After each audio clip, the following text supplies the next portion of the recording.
recording.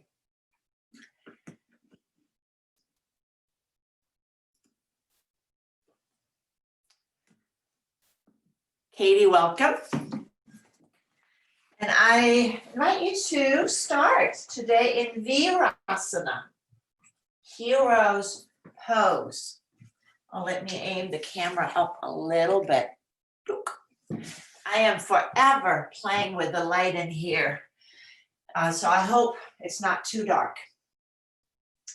Virasana, Hiro's pose, is the pose where you sit between the heels, but not comfortable for everybody's knees. So a block is often a really good place to start. Just adding a block to see if that provides enough height. Sometimes adding a blanket on top of the block. So you want to tend to the knees, of course, but also the ankles, because in this position, they do get a really nice stretch, and sometimes too much stretch for some ankles. So practicing ahimsa, non-harming, it's where we start today. As I noted in my email yesterday about the roots of our tree, and we look at our feet especially and legs as the root of our own yoga tree.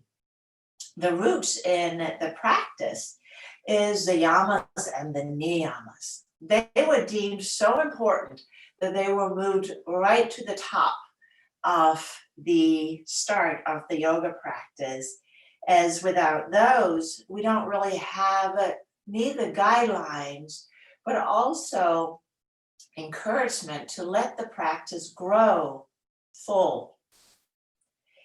The yamas, the 5 concepts of our interactions with our external world, is really, I like to call them the please and thank yous. Ahimsa is the first one, and it really is an umbrella term. The other ones are subcategories of ahimsa, and those are very much like, people will often ask me, is that like the 10 Commandments? And it's sort of, but not really. But yes, the yamas are very much like the last of the 10 Commandments. And again, it's just like, if you need to read it, need to see it in your reminder, here they are. So don't lie, don't steal, but also be frugal with your resources. It's often translated as your sexual resources, but it's really all our resources, whether that is money or time, friendships. Be frugal, but not, and that's the other side of the coin, the last one, a parigraha, but don't be greedy with them either. So you want to be able to share what you can share, but don't share so much so that there's nothing left for you. So the yamas gives us guidelines, and we're not sure, this is a good behavior, this is not. Does it hurt anybody? Does it hurt yourself? Then you're violating the yamas. In the personal practices, things gets even a little bit more interesting, I think, because we start with cleanliness or purity, translated either way. And these, that refers to both your physical space, but also your insides. Again, also physical space. What do you put in your body physically, but also what kind of company do you keep? What are your thoughts? Are they thoughts that are clean, pure? And we have that in the 10 Commandments. Again, thou shalt not covet. And jealousy, it's a natural feeling. Shame, it's a natural feeling. The yoga practice simply asks us to notice these and notice what is the seed, what is the root of these, what causes them. The second one, I call it the Thanksgiving one, contentment, because that is a practice of gratitude and sharing, which I think of as the Christmas holiday. So you put these two together and you really have how to practice contentment. Then the third one, tapas. Tapas, not the Spanish tapas, but the tapas is your behavior, your actions. And that is both, again, physically, but also your mental actions, your thoughts. Notice thoughts that are not serving you well. And then know what actions you can take to change them, to serve you. We often look at the asana practice as a tapas for our body. The meditation practice is the practice for our mind. And as we go into the lower limbs, definitely tapas for the mind. And then we have the fourth and the fifth and of the niyamas. And the fourth is the study of yourself. Who are you? What is your relationship with yourself and with the world you inhabit? Understand who you are in that context. But it also encompasses studying of texts, and often called sacred texts. So that is, of course, the Yoga Sutras, but it's also the Bible. It is these texts that create the cornerstones of our spiritual belief systems. And then the last one is surrender. Surrender all efforts to the divine. And whatever the name is of the divine in our world, being it God or being it our collectiveness together. But know that you as a person don't really own anything. You are but a tool to promote wellness for everybody else. And when everybody else is well, you are well. So the yoga practice is really a selfish practice. You learn to tend to yourself, and through that, you also tend to other people. And tending to our roots is really important. I did want to just share these two because I think, again, they're funny. This is from the yoga, the Hatha Yoga Pradipika, which is a newer text. It's only about 500 years old. They didn't think that the old yamas and niyamas were long enough, so they added more. There had 10 rules of yamas and 10 rules of niyamas. So 10 rules for your outward conduct. And many are the same. They are ahimsa. They are also truth, non-stealing, continence, forgiveness, endurance, compassion, meekness, sparing diet, and cleanliness. So they moved the first one of the niyamas in the classical text into the first one. I do like the sparing diet. I'm not sure I'm so in favor of that one for this holiday season. Now the niyamas that they shared here is tapas. So we have that one already. Patience, belief in God, charity, adoration of God, bearing discourse on the principles of religion, shame, intellect, and then jhana, which is, again, surrendering it to a greater effort. So a lot of guidelines, but it comes down to how do we incorporate all of this? Because it really is one and the same. So as you sit in Virasana, ahimsa, starting with ahimsa, with the palms facing up and the thumb and the index finger touching. That is chin mudra. And chin mudra is an invitation, an openness to receiving whatever presents itself. If it feels safe, I invite you to gently close your eyes and allow your body to settle.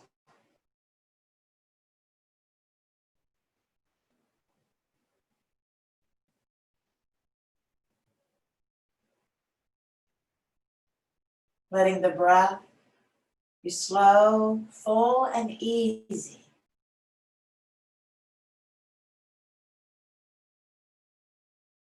And let your mind just rest into the rhythm of the breath.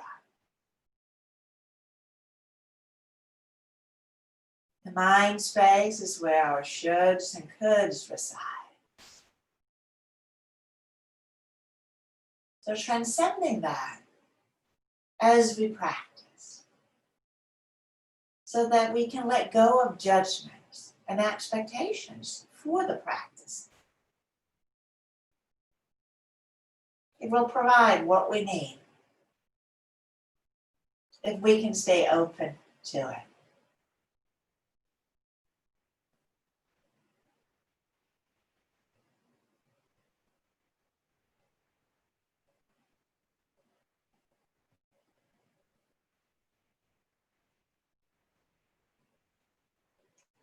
Sankalpa is intention. And setting an intention for the practice that honors the yamas or the niyamas. So you may choose any one of those that you want to observe in your practice, whether it is the umbrella of do no harm,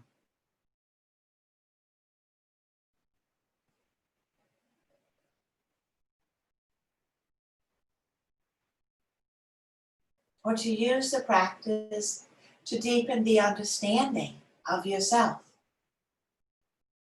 or use the practice as a celebration, a gratitude practice of who and what you are.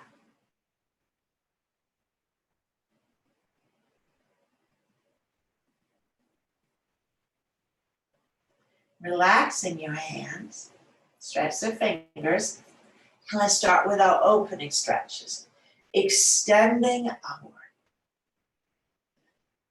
And let's bend this side, bend to the right. And we'll come up and we'll go to the left.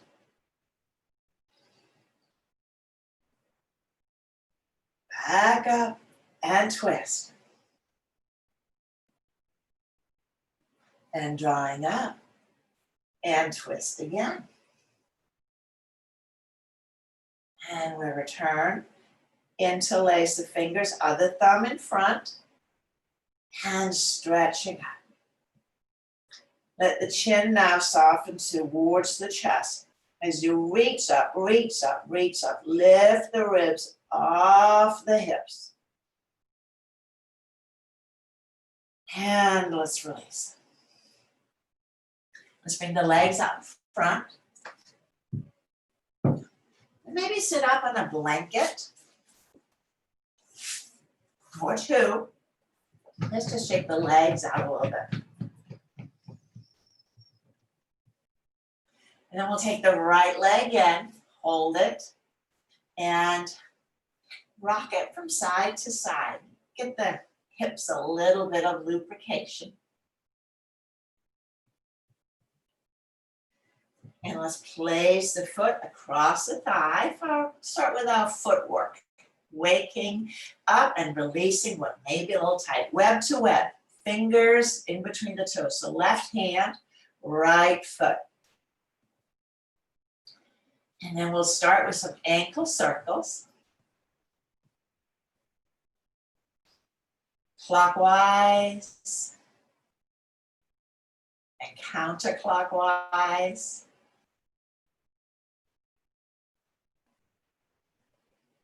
And let's traction the toes towards the top of the foot and then pull them under. Go back and forth. Back and forth. We can get really stiff in this joint where the foot becomes toes. And that will hinder our root grounding. And let's wring the foot from side to side. You can hold the ankle to stabilize the back of the foot as you turn. And then let's do the squeezer. Squeeze, squeeze, squeeze. Fingers around toes, toes around the fingers. Squeeze, squeeze, squeeze, squeeze, squeeze, squeeze, squeeze, squeeze. Now relax the toes, but traction the toes out long. And let go. This little piggy, each toe gets a tuck and a roll. Now start at the pinky toe. Starting at the pinky toe. And when you get to the big toe, Give that a little bit extra wiggle waggle and then pull it down, give it a good bend, pull it down under, and then pull it away from the second toe also. And then hands on each side of the foot and then roll. It's just fun to say. And then let's massage the bottom of the foot, especially in your arch. Massaging, working your way up and down so that we break up this thick fascia under our feet. And then love, love, love, love the foot. Oh, the heel waggle, almost forgot. Grab the front of the foot, grab your heel, and just do a little waggle of the heel pad, as that can get really stuck. All right, I think that was good. Let's do a little wiggle test. And move on to the other side.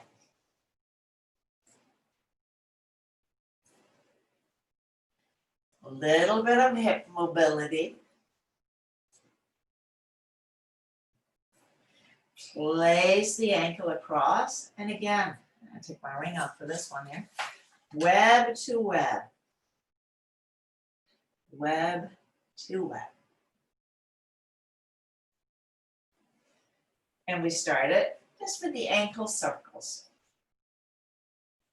And while our ankle is not a ball joint, it is a hinge joint. We do have some mobility from side to side.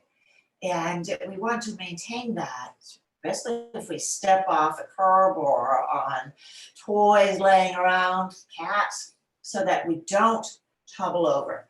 And let's ring the foot from side to side.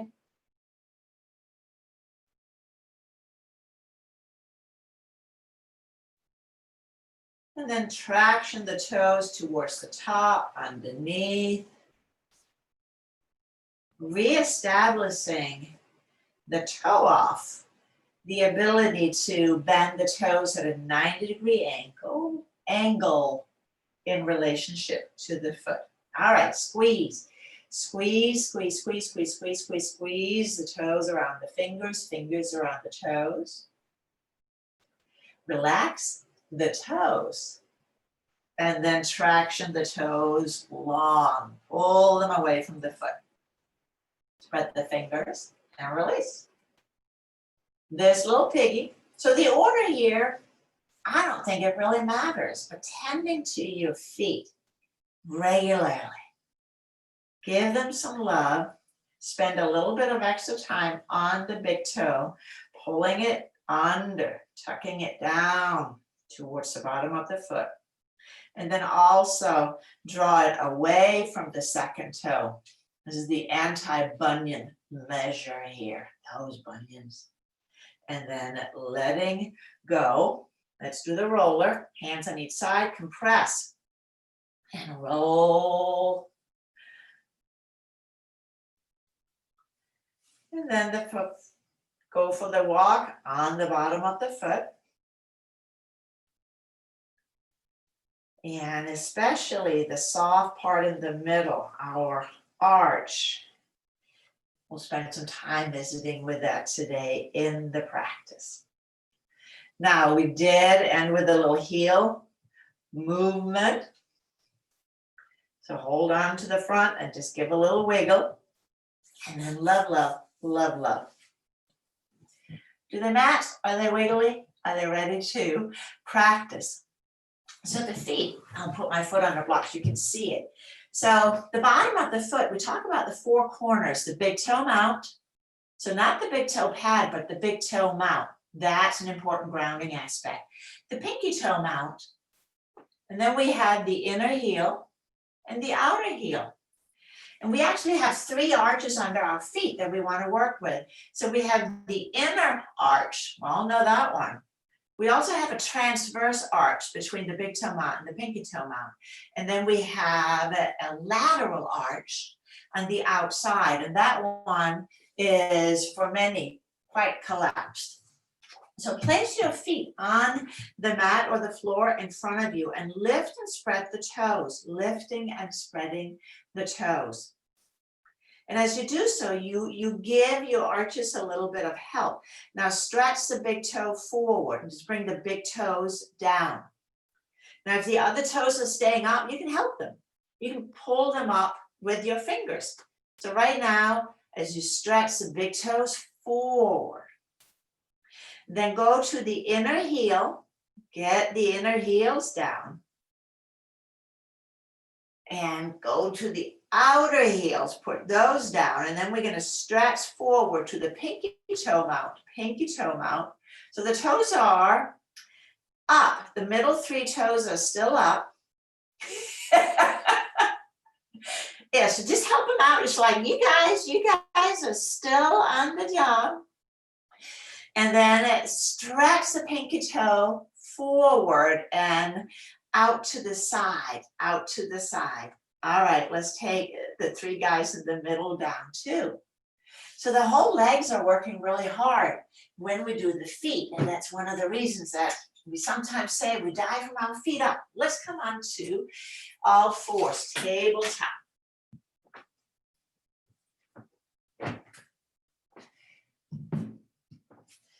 And cat and cow. So let's round and arch. Inhale, arch the back. And exhale, rounding the back. Back and forth. Easy peasy. Do one more time.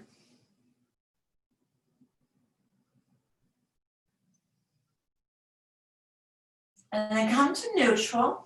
Just wag your tail, side to side.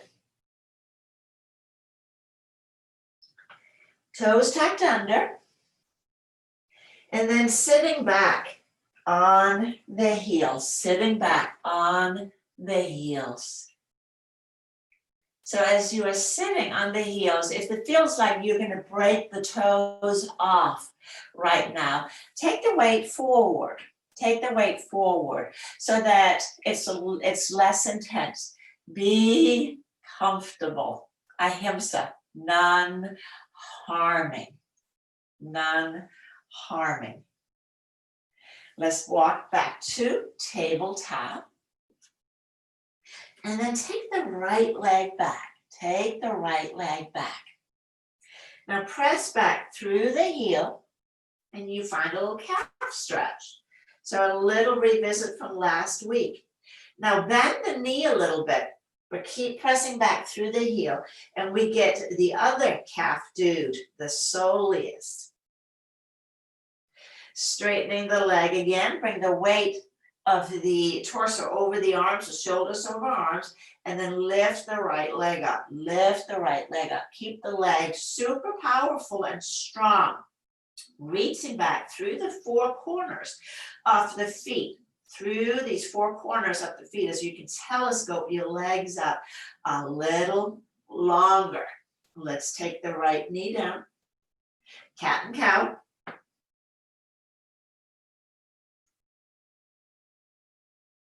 And then we'll take the left leg back, tuck the toes under, and then press back through the heel for the Gastroc Stretch. That's the big calf muscle. That crosses over the knee joint. But as you bend the knee a little bit, the soleus does not cross over the knee, just the heel. So when we bend the knee, we now go a little bit deeper. We'll straighten the leg again. And then lift the leg, and reach back through your left leg, long and strong and telescoping back. Let's release the left leg down, cat and cow again. And now look back at your feet. Toes are pointing straight back, not sickling in. And we're going to sit down again. Sit back on the heels. So now we are stretching the ankles out. And as you sit on the heels, let the sits bones and your heel bones be like little magnets. So Thunderbolt Pose. We sit with the heels and the feet together. Virasana, Hiro's pose, the legs are separated. So if this is not your happy place, then practice this regularly. It's a great way to open the hip joints, and it stretches the quads down over the knee. Well, enough of this. Come forward again. Tuck the toes under. Sit back into puppy pose. Stretch back to puppy pose. So not sit, but stretch back. That's a better way of saying it. So toes are now tucked under. And then inhale, let's come through modified plank. Flip the feet as we come into our tall cobra. So let the hips come down, lift the heart. Exhale, draw back to puppy. Tuck the toes under again. And inhale forward. Our tall, a high cobra. Go back and forth with your breath. Exhaling back. And inhale forward. So spinal flexion, extension, and spinal traction. Here, if you would like, you can add rounding up. If you don't have osteopenia or osteoporosis, rounding up into tall cobra. And exhale, stretching back. Keep moving the feet between extension and flexion. One more time. Moving forward.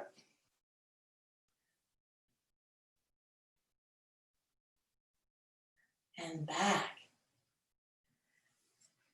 Now, next time you come forward into our tall cobra, toes, tops of the feet are resting on the mat. Press the tops of the feet down, lift the knees, and we're in upward facing dog. Take the knees down, tuck the toes under, and draw back to puppy again.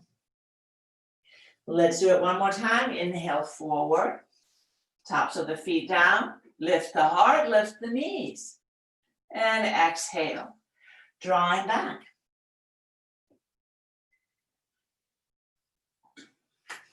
And then coming, as you come back again, I just want to have a look-see at y'all.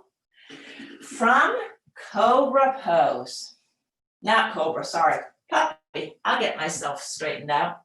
Come forward halfway. Come forward halfway. Now, as you draw down through the index finger, the thumb out, and the heel of the hand, draw the elbows under. So a little bend in the elbows. You're just holding a beach ball between your elbows, straightening the arms and let the knees take flight.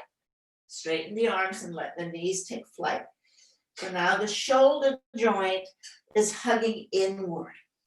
Hugging inward, slowly straightening the legs, straighten the legs. And bend the knees again. Hovercraft and straighten the legs. So lift, you go between downward facing dog and hovering, puppy pose. So pull the hips way back, pull the hips way back. And then straightening. And bending. Lifting up high on the heels. So the heels are high, high, high, high, high. Take the hips up equally high. Take the hips up high. And then slowly take the heels towards the mat. But keep the front of the ankle open. Keep the front of the ankles open. Walk the hands back to the feet and sit down into Malasana. Sitting into garland pose. So now I'm in a squat. Yes, coming into a squat pose.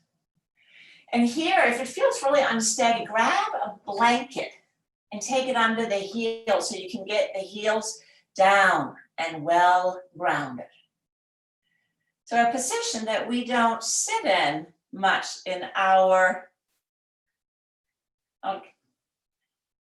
Sitting and I'm like, my knees are wide. My knees are wide. So take the feet as wide as you want. And here.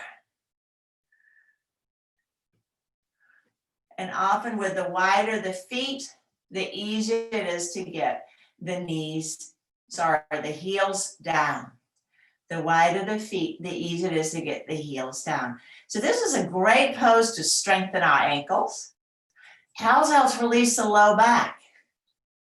And some people also say it's the best way to go to the bathroom. So that was my public announcement for the day.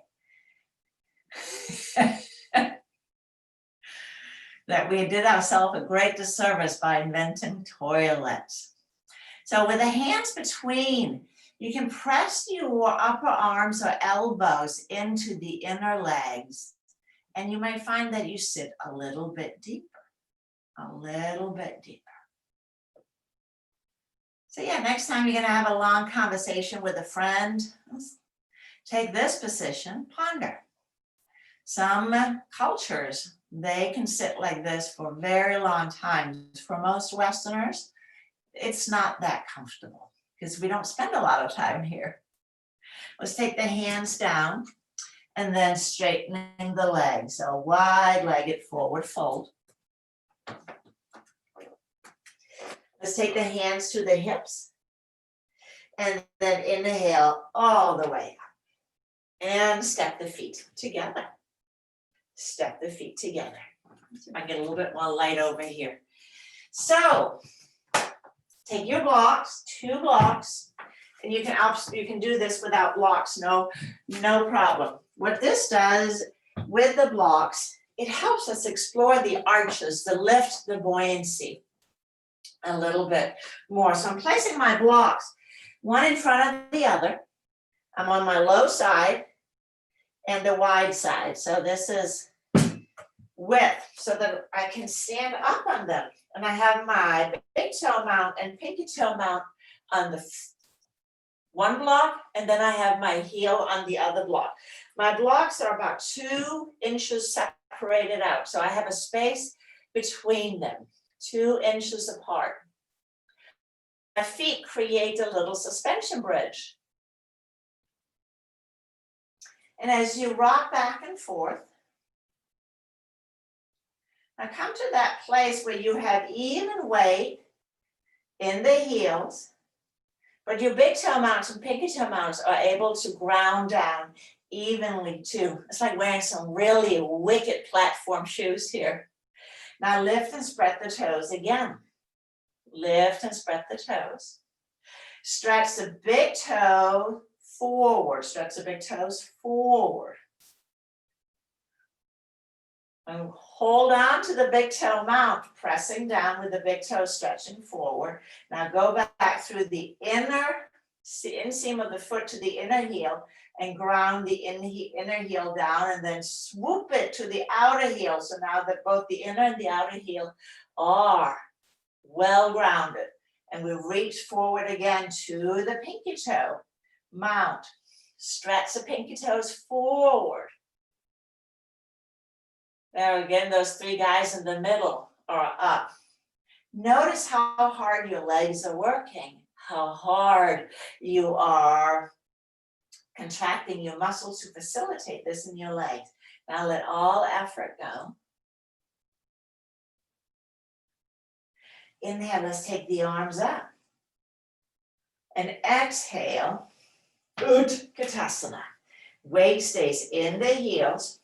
But lift and spread the toes so we get a little bit of buoyancy in the arches. Knees, look at your knees. Are they tracking straight over the second toe? Yes, Candy, good job. And then exhale, take the arms back. We're in a flat back forward fold. Flat back forward fold. Arms are reaching back. It's like a little warrior three. Exhale, bend the knees again. Let's take the arms up or forward. Shift the weight forward. Lift the heels off the back block. Lift, woohoo, lift the heels off the back block. And then take the heels down and stand all the way up. Lower the arms down. So when we lift the heels, we also help engage the arches. We can do that one more time. Inhale, lift the arms up. This time, lift the heels. Doesn't have to be a lot.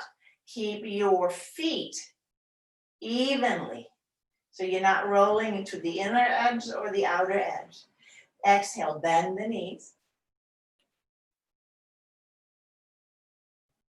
And then let's come into that half forward fold again.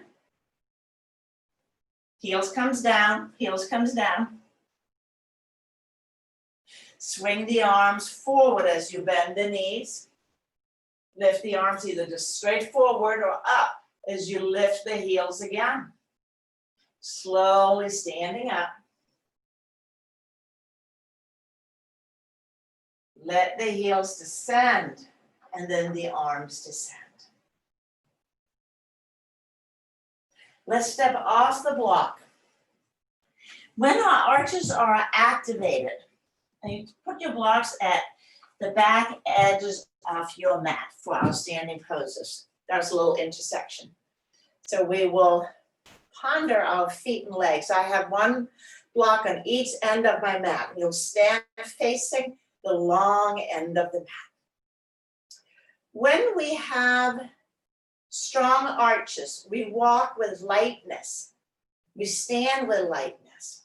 When our arches are weak or fallen, and you can hear that when somebody walks like they have two T-bones stake at the bottom of their legs. That's a weak arch, but a light walk. So you can practice this walking. How do you plant your feet as you move about? Let's take the legs close together. Tadasana. Hands on the hips. And inhale, let's step the feet wide apart. Landing the feet parallel to one another. And again, four corners of the feet, well grounded. Lift and spread the toes. This is a little easier than lifting the heels. Stretch the big toes forward. Ground the inner heel, like a jaw lid. Tighten it to the outer heel, and then reach it forward to the pinky toe. That went really well. Now let's turn the left foot in 10 to 15 degrees, and right leg turns out 90 degrees. And for warrior two, bend your right leg and straighten it. Go back and forth a couple of times. This is our first external hip rotation. Now let's stay in warrior two. Let's play a little bit with feet and ankles here. Lift your right heel up a wee bit. Lifting it up a wee bit, like you just put some heels on. You feel how the calf really had to help out there. Now slowly descend the heel. Then lift and spread the toes. We're going to put that jaw lid back on. Big toe mount, inner heel, outer heel, and pinky toe mount. Let's add the arms, reaching out to the side.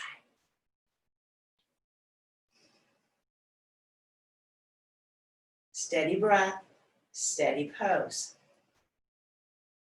Part of the tapas.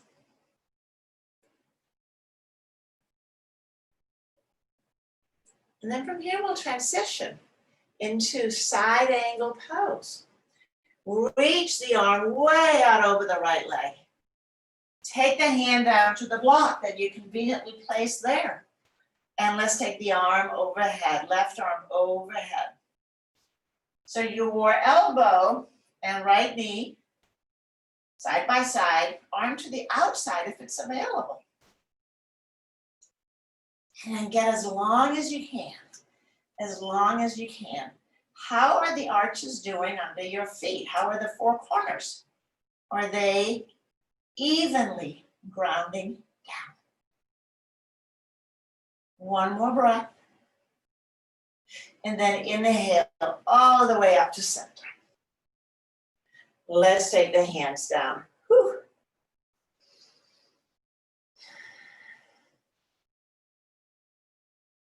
We should do the other side. Turn right foot in 10 to 15 degrees, left leg out. Sense your feet on the mat. Can you feel, can you sense the four corners? Let's go in and out. And as you move in and out, does the pressure, does the weight on your left foot increase? It tends to. So can you keep moving weight to the back, not losing your back leg in the pose? Back in warrior two, lift the heel again, lift the heel, and maybe you can sit down a little deeper as we lifted the back heel. Taking the heel down. Now lift and spread the toes. Stretch your left big toe forward. Ground the inner heel. Tighten the jaw lid to the outer heel. And then stretch it forward to the pinky toe. Really stretch the pinky toe, not just forward, but away from the midline. Let's add the arms again. Reaching the arms away from your heart center. Breathing, breathing, breathing. Check in with the four corners, the feet, and then extend. Let's reach way out over. Take the hand to the block again, and I like the tall block. No reason to make it harder. Sweep the right arm overhead. So keep reaching to the back foot, keep reaching to the right foot. Keep those four corners well grounded and anchored. Don't let your tree come unrooted, ungrounded. Breathe. And then inhale, let's come all the way up. Let's take the feet parallel. Bend the knees. Wide-legged forward fold. Lifting the heels up a wee bit, not a big bit. Lift the heart. And we're going to hinge forward. It's a little scary, so it's just a teeny little lift in the heels. Take the hands to the floor. And if it feels really unsteady, you can always come down first and then lift the heels up. So wide-legged, wide-legged. James, can you go a little wider in your legs? Wider feet, wider, wider, wider. As wide as you can. Yes. Now lengthen the heart forward, but draw the hips back. And then plant the heels, Slowly, without losing that teeny little back bend, begin to straighten the knees. Keep the hips right over the heels. Hips are right over the heels. And then walk the hands forward, wide-legged forward, downward facing dog. So as the hands are reaching forward, pull the hips back. Pull the hips back.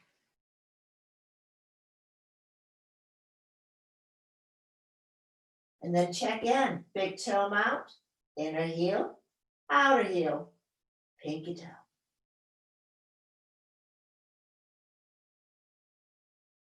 Letting the head hang. Breathing, lengthening. So the spine is receiving a lovely traction right now. Juicing up all the discs. Now let's walk the hands back under the shoulders. And then heel toe, come in a little narrower so we're not quite this wide. Take the hands to the hips and inhale all the way up. And then we'll heel toe step in the rest of the way. Let's stand and feel. Are you aware of your feet? You can shake them out if they're getting a little tired. So that was external rotation. So let's play a little bit with internal rotation. Now let's take both blocks to the top of the mat. And then come into standing tabletop. Standing tabletop. Take your left foot up so that it aligns with the block, and then step your right leg back, equal distance. Parsvottanasana, sometimes called pyramid pose, with your feet on two little railroad tracks. My back heel is lifted. Spine is still in that back bend that we created in the forward fold, the wide-legged forward fold. Now spin your back heel down, your right leg down, just enough where the outer heel makes contact. So you're going to get a bit of a calf stretch back here, you may notice. Lift the heel up again and notice a relationship between your leg, your foot, and your hip. Keep your right hip moving forward as you spin the heel back and taking it down, so that your pelvis is still in neutral. Pelvis is still in neutral. Because you notice how that right hip just wants to slip back. So we're going to move the right hip forward, but take the left back. And it's helpful if you roll, I'll move my block out of the way, rolling onto the back of your left heel. Lift the front of the foot. Lift the front of the foot. And then use that to get your left hip further back. Take your foot all the way back down to the mat, but keep the left hip back. So that's what you might call a deep stretch, which is the name of the pose. This is the deep stretch to the east. I'm not sure which direction I am moving in here. Back leg. It's a little harder, but can you lift and spread the toes up the back? Stretch the big toe forward as you press down through the big toe mount. Inner heel, tighten the jaw lip to the outer heel, and then stretch forward through the pinky toe. Woo-wee. Hold that thought. As you bend the front knee and your back heel is going to come off, we're going to walk the blocks forward for warrior three leg. Warrior three, lift the back leg up. Lift and telescope the leg back. Telescope the leg back.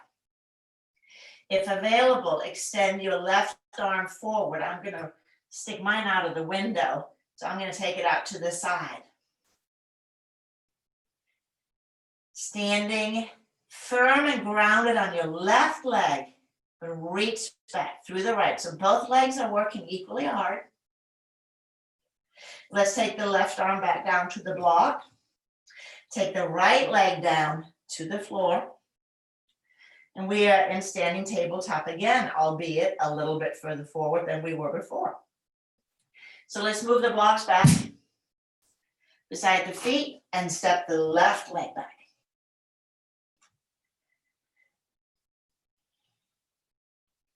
Back heel is up. My hips are side by side, and then spin the back heel down with awareness of what's happening in the pelvis, that it doesn't move much. Let's lift the back heel again. Neutral pelvis, and then spin it down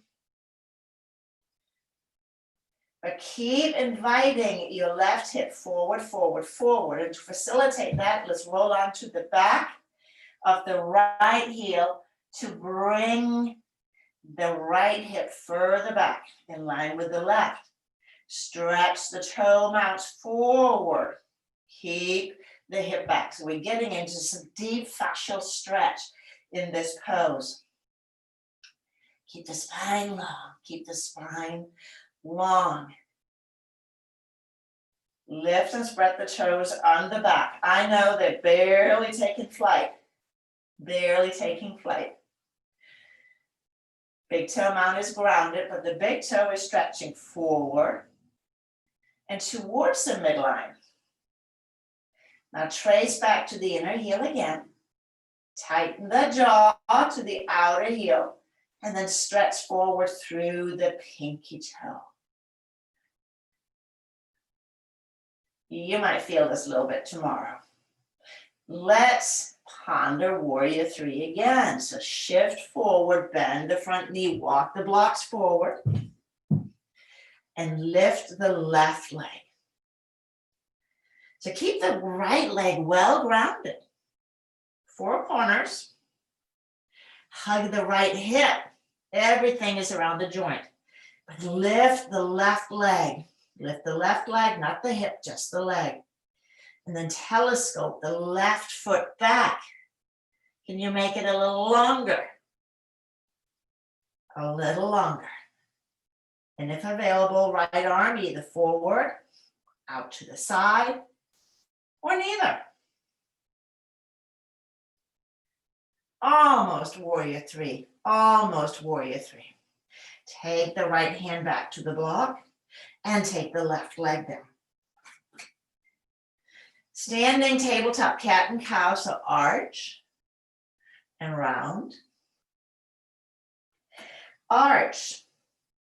Bend the knees and step back to downward facing dog. Downward facing dog. Pulling back. And then take the knees down. Knees wide enough for wide-legged child's pose. Tops of the feet down, big toes touching. Push the hips back. Push the hips back onto the heels. And then relax the head, the forehead down. Invite the breath into your back. Let everything pool. Let everything pool.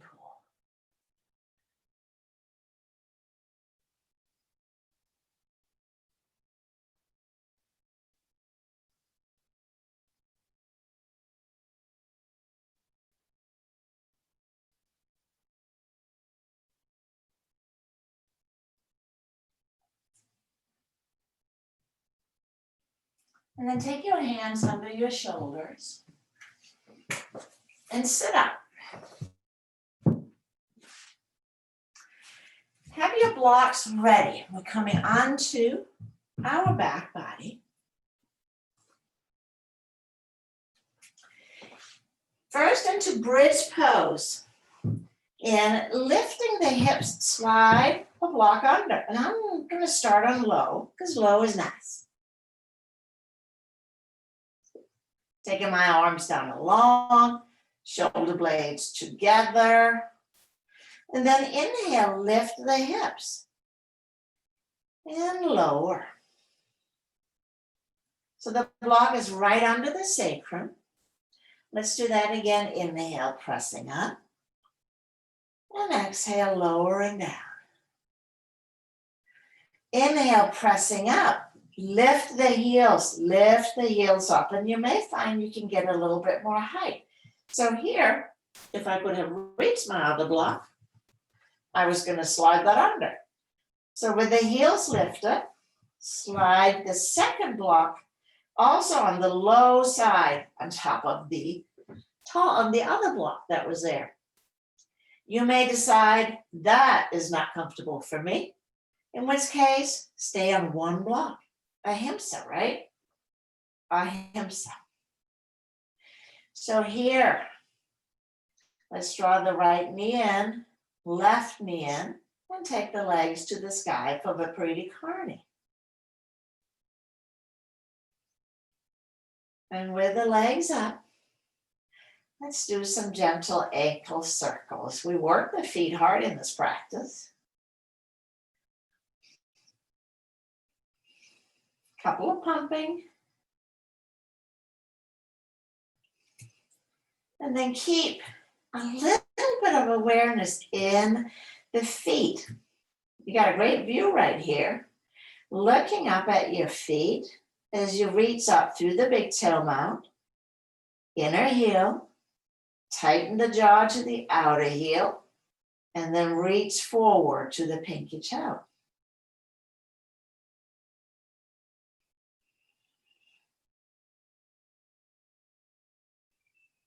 Breathing.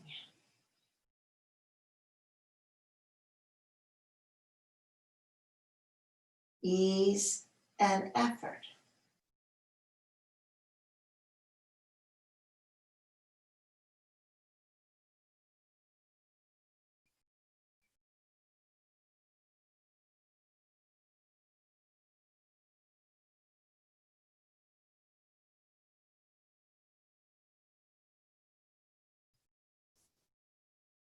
Three more breaths. And of course, you can come down anytime your body would like you to.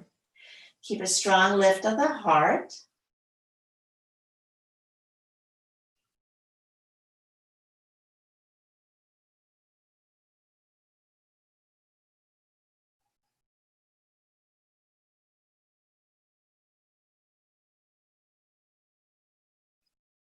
And when ready to come down, simply bend the knees. And then draw one foot towards the floor at a time. Once both feet are down, inhale, press the feet into the mat. Contract the glutes and relax. Repeating. Pressing the feet into the floor, squeeze the buns. Release. One more time. And then lifting up just high enough where you can move the blocks out of the way. Moving the blocks out of the way. Let's hug the knees in.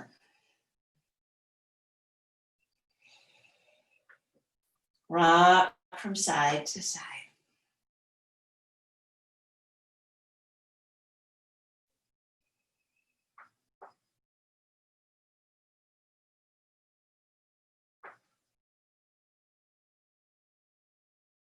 And then release the feet onto the mat.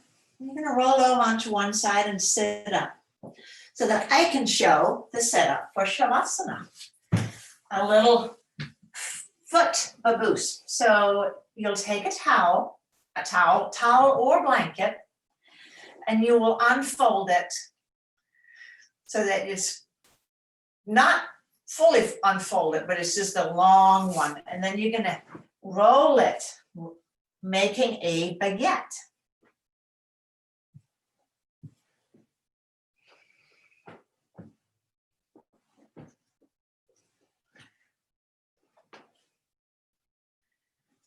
So the long. So now I got this snake of a blanket. Yes, Janice, unfold. There you go. And then roll that.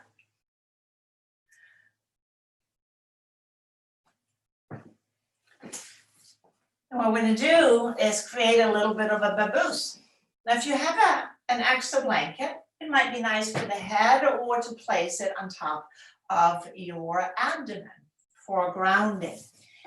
But let me demonstrate the feet first. So you have this long snake event, placing the feet in it and have them about hip width apart. And then you're going to cross. Let me turn this way, I think you can see it better. You're going to cross the blanket, and then you're going to tuck them under the calf and the knees. So you're making a little, again, baboose for your legs so that they can relax into the blanket and you have support behind the knees. And then you simply come to rest on your back. And then make any changes that you would like. Again, the blanket under your head or on your belly. And the belly weight can really aid in grounding the hips and the legs. So as you recline, take a moment to sense, am I comfortable? Does this feel good? Dukkha means suffering. Don't willingly suffer in your practice. Sukha means ease and wellness.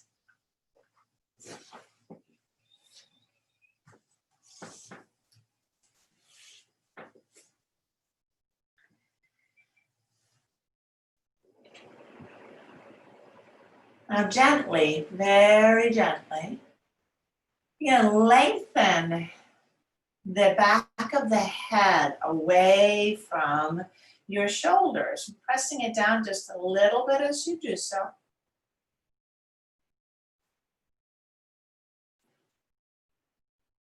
Allow your arms to relax so that your knuckles are resting on the floor.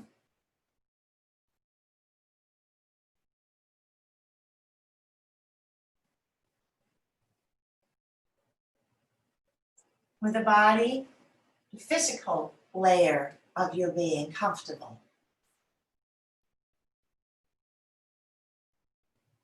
Let the breath again be deep and full.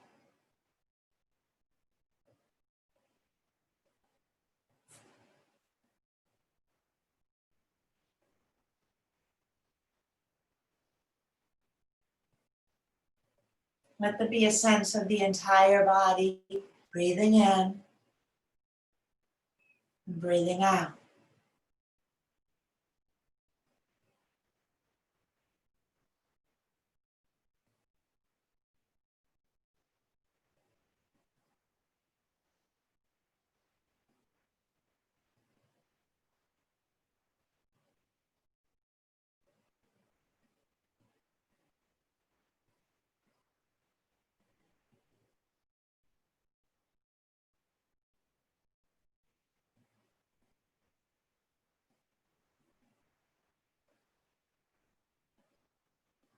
Let the mind follow the rhythm of the breath. You can use a mantra that's simply breathing in. I know I'm breathing in.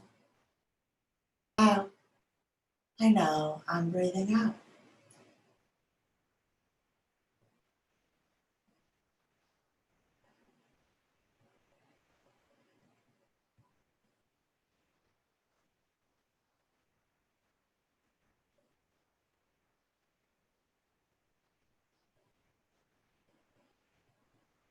Allowing your deep inner awareness to rest in your heart space.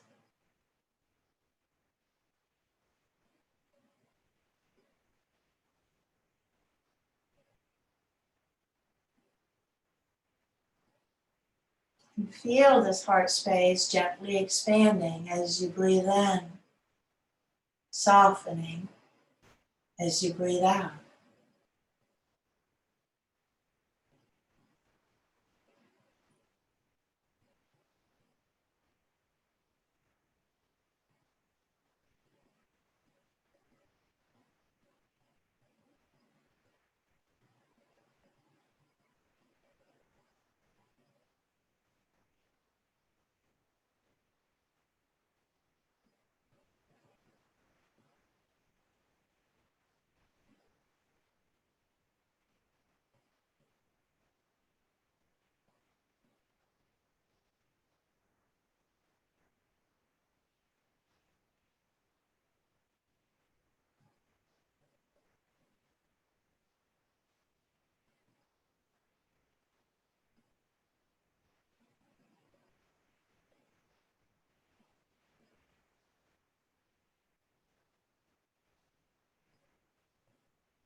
And then gently begin to deepen your breath.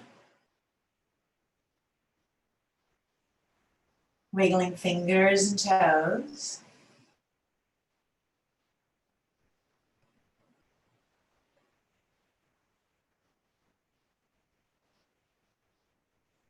Bend up the knees. And then gently rock the knees from side to side a few times before you roll all the way over onto your right or left side.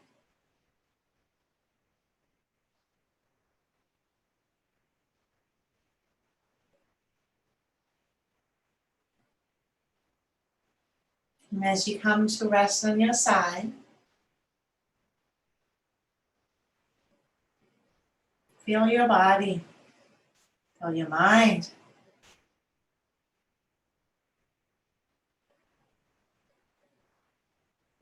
The ease and spaciousness that the practice provides does last for a long time, but it is not permanent.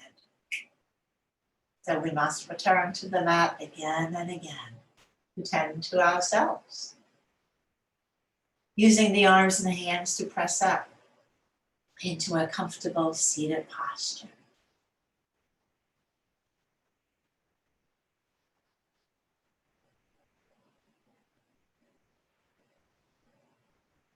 We'll bring the palms together at heart center, letting the thumbs gently touch the sternum.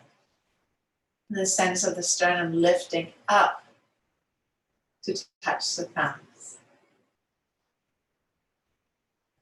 We'll close with a mantra for peace and wellness in our hearts, in our lives, and in the world. Om Shanti, Shanti, Shanti, Om. Please join me. Let's take a deep breath in. Om Shanti, Shanti, Shanti, Om.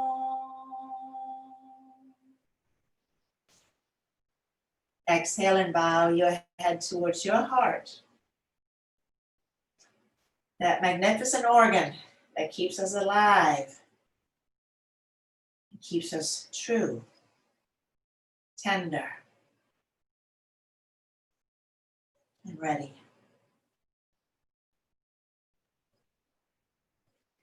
Let's inhale, draw the gaze up. Namaste. Thank you.